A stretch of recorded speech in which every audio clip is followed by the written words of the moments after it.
espacio habitual de la entrevista tendríamos un informe especial, tiene que ver con el plebiscito que se va a desarrollar en simultáneo con las elecciones nacionales del 27 de octubre y lo va a presentar Mariana Abreu. Mariana, bienvenida al espacio en el que has estado con otros temas. Hoy ya está planteado cuál es el tema. Muy bien, muchas gracias. Sí, vamos a profundizar sobre la iniciativa de reforma constitucional que está planteada y sobre la cual la ciudadanía se va a tener que expresar el próximo 27 de octubre, junto en el momento de las elecciones nacionales, ¿no? Recordemos que es una campaña que ha lanzado el senador blanco Jorge Larrañaga. El año pasado emprendió esta campaña a la que llamó Vivir sin Miedo, en la que se propuso recolectar la cantidad de firmas necesarias para promover un plebiscito. Y no solamente que las alcanzó la cantidad de firmas, que eran un 10% del padrón electoral, unas 270.000, sino que la superó ampliamente, ¿no? Alcanzó a las 400.000 firmas y bueno, después de validarlas ante la Corte Electoral,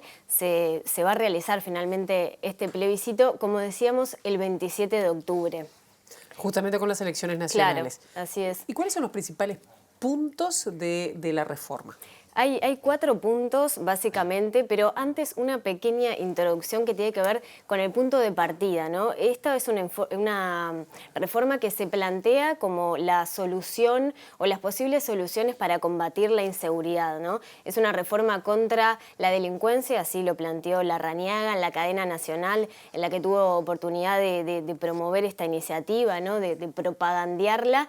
Y es interesante el punto de partida, ¿no? Los impulsores de esta reforma parten de la idea de que la seguridad pública se ha vuelto un problema, ¿no? Se invocan los números que han aumentado de rapiñas, de homicidios, y lo interesante es que varios actores sociales y políticos que están en contra y a favor de la reforma hacen un balance de la situación similar, ¿no? Y también gran parte de la población, que la seguridad se ha vuelto un problema que hay que solucionar, o que hay que enfrentar o que hay que mejorar. Y ahí, bueno, las diferencias están más bien en cómo enfrentarlo. ¿Cómo hacerlo? Claro, y cuáles son los caminos. Si les parece, como decías, Pilar, vamos con estos 4 puntos, compartimos una placa para verlos bien gráficamente. Bien. Los estamos viendo. Bien, el primero, como ven ahí, es habilitar los allanamientos nocturnos, que actualmente están prohibidos por la Constitución.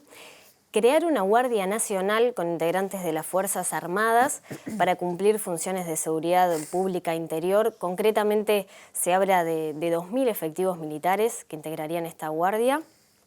Determinar el cumplimiento de la pena en su totalidad. Esto es para ciertos delitos, para algunos delitos, y quiere decir que, como pasa en algunos casos, algunas personas privadas de libertad pueden reducir la pena a través del estudio, del trabajo, y bueno, aquí se estaría determinando que para ciertos delitos no podría suceder esto. Y por último, la reclusión permanente revisable, que es para, bueno, ciertos delitos graves, concretamente 3, el sicariato, el homicidio múltiple y también el homicidio de un menor luego de violación o abuso sexual. Y estos es básicamente los puntos en concreto. Como decíamos, la idea es profundizar sobre consideraciones generales y también sobre estos aspectos concretos, ¿no? Para eso consultamos diversas fuentes de diferentes ámbitos, los impulsores de la reforma, pero también gente de la sociedad civil organizada, que aquí en los movimientos sociales encontró realmente esta iniciativa una gran oposición, ¿no? El PIT-CNT, la Federación de Estudiantes Universitarios del Uruguay, la articulación No a la Reforma, colectivos en contra de la reforma y varias organizaciones sociales se han expresado en contra, y también abordarlo desde la academia, desde el derecho y desde otras disciplinas. Si les parece, compartimos la primera parte de esta fuente, de estos testimonios, y la palabra de precisamente Daniela Buquet, de la articulación No a la Reforma, un movimiento, es una red de colectivos que están militando para que no se lleve esto a cabo.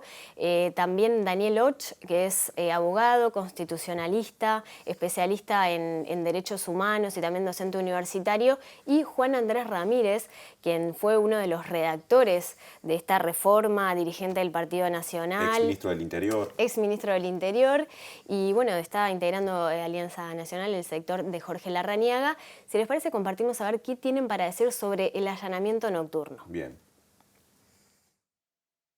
podrá la ley autorizar el allanamiento nocturno por orden escrita de juez cuando el juez tenga la convicción de que se está cometiendo delito. Esto no para perseguir a alguien, encontrarlo y hallarlo, o para encontrar un objeto robado.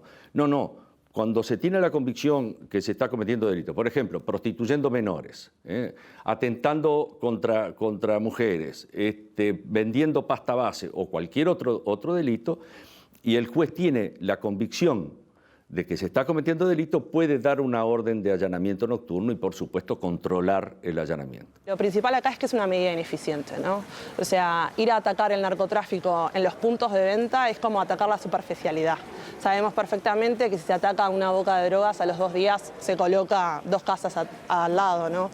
Entonces, pensar que esa es la manera real de combatir el narcotráfico y no pensar cuáles son las patas sólidas que trabaja, ¿no? Por dónde entra el financiamiento, ¿no? Por dónde es que entra la droga y cómo son el gran comercio organizado, nos parece que es completamente superficial. El por qué sucede, por qué en los mismos barrios sigue habiendo el delito que hay, por qué las posibilidades no son reales para tomar otros caminos de vida, no está pensado de ninguna manera, ¿no? Entonces, tiene que ver con seguir atacando algo como superficial y no pensar realmente cuáles son los conflictos sociales que generan, ¿no?, los niveles delictivos y de crimen que existen en este país. Esto de prohibir el allanamiento nocturno, ni siquiera con una orden de un juez, es algo que ocurre en muy pocos países.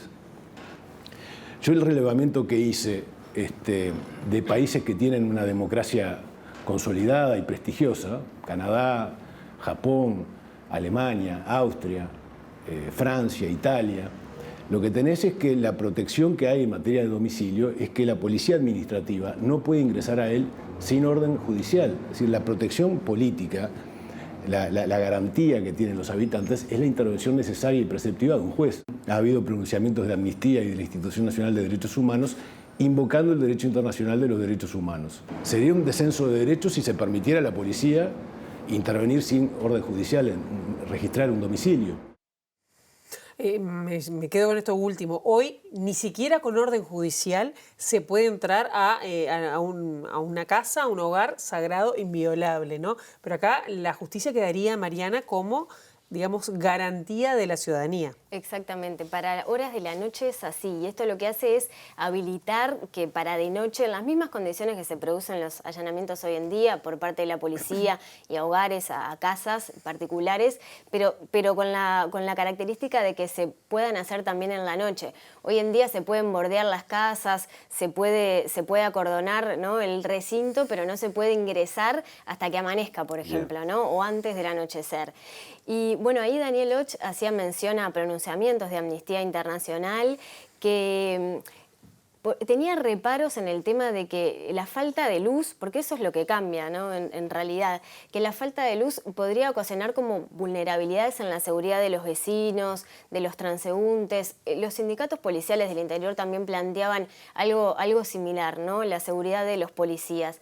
Y por parte de la Institución Nacional de Derechos Humanos, que también se hacía referencia ahí en el clip, la institución lo que ha planteado de forma genérica, porque todavía no se expresó como precisamente sobre esta iniciativa, pero sí ha planteado de forma genérica como cuestionar iniciativas, consultas populares que podrían derivar a la larga en un retroceso en derechos. Claro. ¿No? Así lo estaba planteando la Institución Nacional de Derechos Humanos. Ahí, bueno, hacía la salvedad de que la garantía es la intervención de un juez, ¿no? Bueno, ahí hay diferentes matices, diferentes opiniones. De todas formas, creo yo que este no es el punto que suscita mayor reparo, mayores controversias. Sí ha sucedido diferente con la creación de una Guardia Nacional. Esto, bueno, han salido fuertemente a cuestionar distintos actores, sobre todo desde la sociedad civil organizada. En principio, esta guardia estaría integrada, como decíamos hoy al principio, por 2.000 militares que tendrán que capacitarse para hacer funciones de seguridad pública interna, ¿no?, funciones policiales, y estaría coordinada por el Poder Ejecutivo. Si les parece, compartimos la segunda parte del informe con los testimonios acerca de las reflexiones de la Guardia Nacional. En el proyecto se reconoce que el personal militar no tiene idoneidad para cumplir funciones de seguridad interior. De manera que se está reconociendo que no es un personal que pueda de inmediato salir a la calle a hacer custodia en la seguridad pública. Se los va a reciclar, se los va de alguna manera a transformar en policías.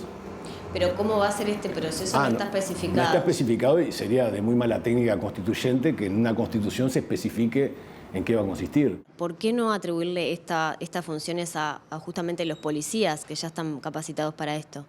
Evidentemente se juzgará que es un número insuficiente. Es decir, estas son medidas que se toman cuando uno ve que la seguridad pública, los cuerpos regulares de seguridad están siendo desbordados. No tiene sentido incluir una institución que está destinada para otra cosa, que es para combatir un enemigo externo, ¿no?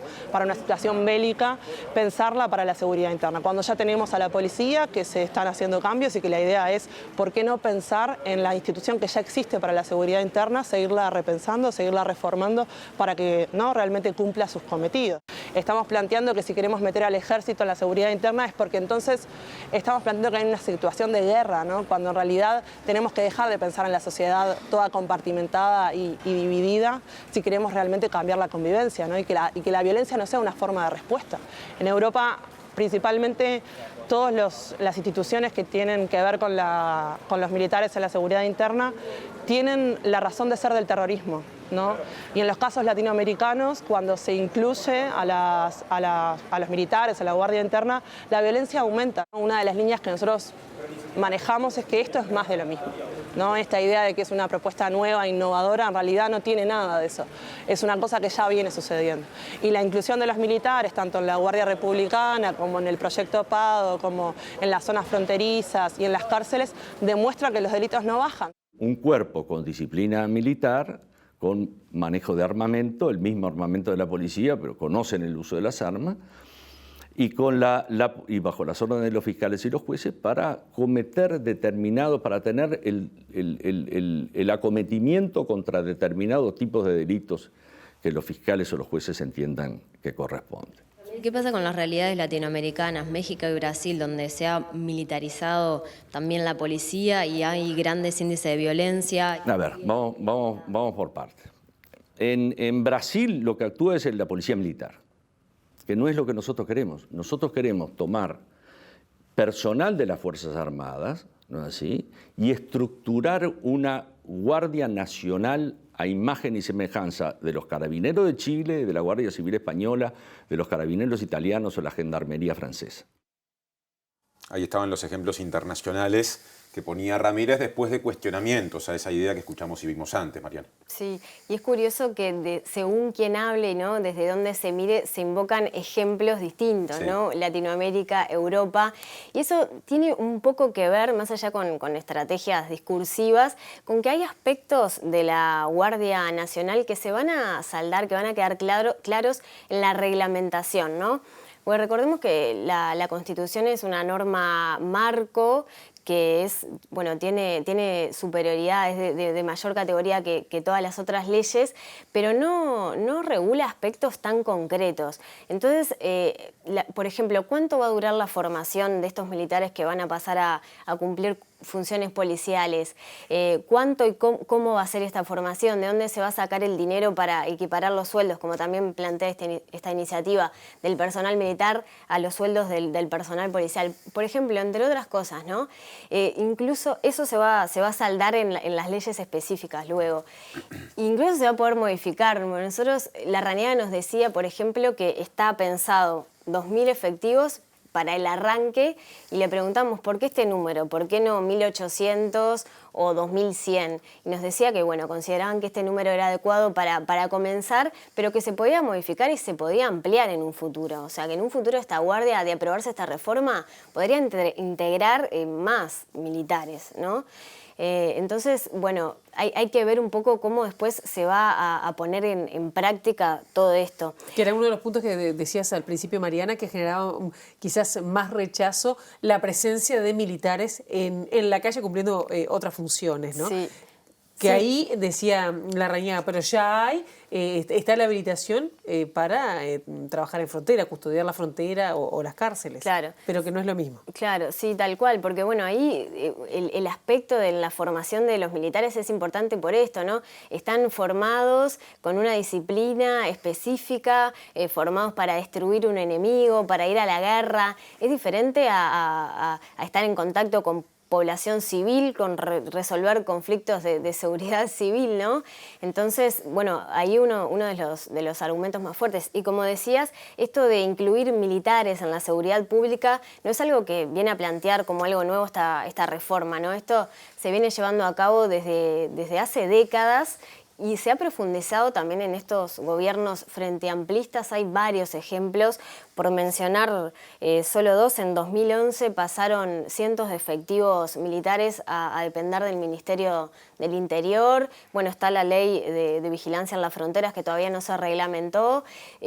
Como decías, esto no es estar en contacto en centros poblados, ¿no? No es para centros poblados, entonces es diferente a una guardia específicamente formada por militares para resolver conflictos entre civiles. Pero bueno, hay una tendencia que esto vendría a profundizar, ¿no? Si les parece, vamos con el siguiente tape, el siguiente punto que tiene que ver con el cumplimiento de las penas. Bien, ¿no? Otro de los aspectos que plantea la reforma, digamos, ¿no? Sí, sí, y acá esto es para ciertos delitos. Hay... por ejemplo, desde hurto hasta rapiñas, hurto agravado, violación, son varios. Pero si les parece, compartimos los testimonios para entender mejor de qué se trata. Lo que se ha ido haciendo a lo largo de los años es el aumento de penas. Entonces, si pensamos que la manera de que la gente deje de cometer delitos es que la cantidad de años que van a estar, de hecho ya está demostrado que no funciona, ¿no? Sobre todo en la situación de las cárceles en las que están. Si nosotros inclusive queremos sacarle de derechos, ¿no? Esta idea de que se les llaman beneficios de estudiar o trabajar, ¿qué formas entonces nosotros creemos que las personas se reinsertan en esa sociedad? ¿Cuál es el objetivo final? ¿Queremos encerrar a las personas que cometen delitos para nunca más verlas? ¿O en realidad nos queremos preguntar qué es lo que está pasando, que esa es la vida que están eligiendo? Actuar desde el miedo es un error, porque el miedo es una emoción muy fuerte que paraliza, ¿no? Es necesario que las políticas públicas se hagan desde otro lado. Por hurto agravado, si es reincidente, ¿sí?, no tiene el beneficio de la libertad anticipada. Entonces, eso ya es ley. Estamos diciendo, ¿agravamos las penas? No, no estamos agravando las penas. Estamos removiendo un obstáculo constitucional por la duda de que a alguien se le ocurra o a algún magistrado o a la Corte pensara que eso no puede, va contra la Constitución. ¿Así? Entonces, del mismo modo, dice, no, la prisión permanente, qué barbaridad, prisión permanente por 30 años. ¿Saben cuánto es la pena máxima en el Uruguay de hoy? 45. No es cierto que esta reforma sea una reforma que trate de establecer un Estado férreo, torturante, que no busca la rehabilitación. No es cierto. Porque además se ha dicho hasta el cansancio que además de esto se necesita mejorar las cárceles, establecer procedimientos de rehabilitación interna, acompañarlo con personal de asistentes sociales, psicólogos, etc. ¿Por qué no comenzar por ahí? Porque eso no es materia de reforma constitucional. Si hoy tenemos un problema de emergencia carcelaria, si hoy tenemos un sistema que explota, esto va a incrementar la población carcelaria. Lo que uno se interpela de inmediato es ¿qué va a hacer esta gente? ¿Qué está calculando que va a ocurrir? Porque estas reformas creo que hay que pensarlas en clave de consecuencialismo, es decir, qué consecuencias va a acarrear en la situación que tenemos hoy. No hay una preocupación cuando se trata el tema de las cárceles y de las prisiones y del endurecimiento punitivo de esa cláusula del artículo 26 que impone al Estado respetar la dignidad de los detenidos y evitar torturarlos como sucede ahora. Está escrito en clave de los que están afuera. Y resulta que los que están adentro tienen una cantidad de deudas que cobrarnos a los que estamos afuera. Sobre eso no hay... Yo creo que tendría que haber habido algo más armónico y más equilibrado, diciendo, bueno, mire, yo he calculado que esto va a generar, no sé, 2.000 presos más, para lo cual yo he hecho esta prevención, esta previsión presupuestal. Uno lo ve más ordenado, pero así como está, me parece que vamos a terminar, lamentablemente, en que al número enorme de presos que tenemos se va a incrementar el número de presos y la posibilidad de rehabilitar van a ser menores.